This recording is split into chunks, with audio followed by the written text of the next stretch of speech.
Woman crying in the subway has heartbreaking story that forces workers to act.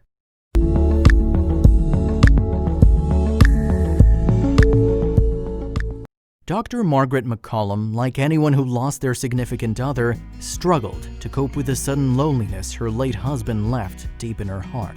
However, she managed to find a unique sense of comfort, oddly deep underground, until it was suddenly stripped away without warning. She feared the comfort she found was permanently gone, but she'd do anything to take it back. Even Queen Elizabeth II took the tube once.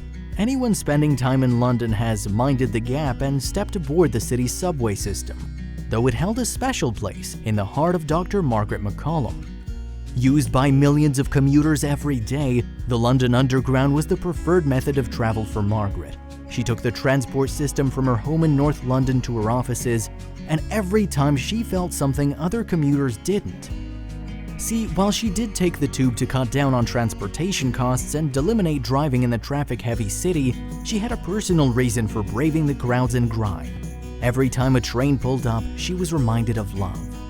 That's because her late husband, an actor named Oswald Lawrence, spoke to her every time one of the shuttles pulled into the station. How exactly? Well, it all had to do with the station's Mind the Gap warning. The booming voice cautioning riders to watch their step as they walked on and off the subway car was actually Oswald himself. Years before he passed away, he landed a contract with the London Underground, and Margaret heard him almost every day. Although Oswald never attained a huge amount of fame for his acting work, after he passed away in 2007, his voice lived on throughout the northbound Northern Line of the London Underground. This helped Margaret cope. Naturally, Margaret was crushed when she lost her partner. It was devastating to lose him. He had a great zest for life, she said of Oswald. But she knew how lucky she was to have that special subway connection. Even before he died, she would wait an extra few minutes at the station to hear his voice. The two were in love, and she took any opportunity she could to hear him speak. Over time, however, Oswald's voice became less prevalent.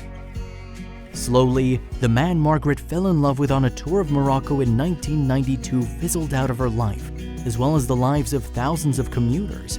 Eventually, the only station that carried his particular warning and voice was Embankment. Margaret knew she was blessed to hear Oswald speak, even if it was just those 3 words. Most people never got the opportunity to hear their loved ones again, so Margaret traveled via Embankment as often as possible, even though it was out of the way. It was worth it. Because for those few brief seconds Oswald spoke, nostalgia washed over her and she was truly happy, if only for a moment. She admitted, "Since he died, I'd sit and wait for the next train until I heard his voice." But the joy wouldn't last. One chilly November morning, Margaret was greeted with something completely different as she waited for a subway at Embankment.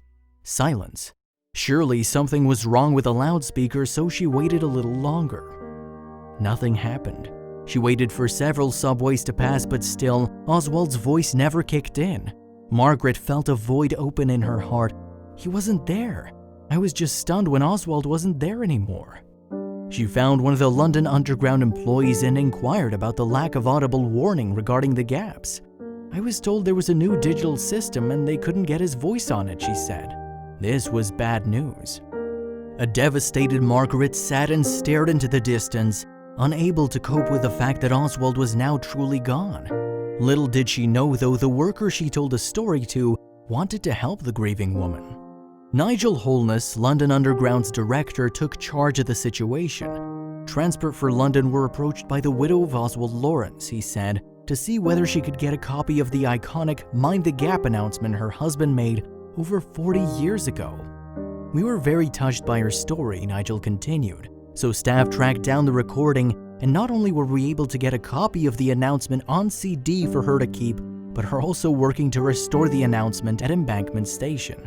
In an amazing act of kindness, the workers were able to supply Margaret with exactly what she sought out every day: Oswald's voice. Now the doctor had a constant connection to the man she loved more than anything. Although it's just Oswald's voice, the CD will always hold a special place in Margaret's heart. The grieving experience became more intimate, more personal. She could listen to Oswald in the comfort of her own home. She knew the possible pitfalls of that. Margaret had heard stories of people grieving and healing before having the Band-Aid ripped off and the wound reopened.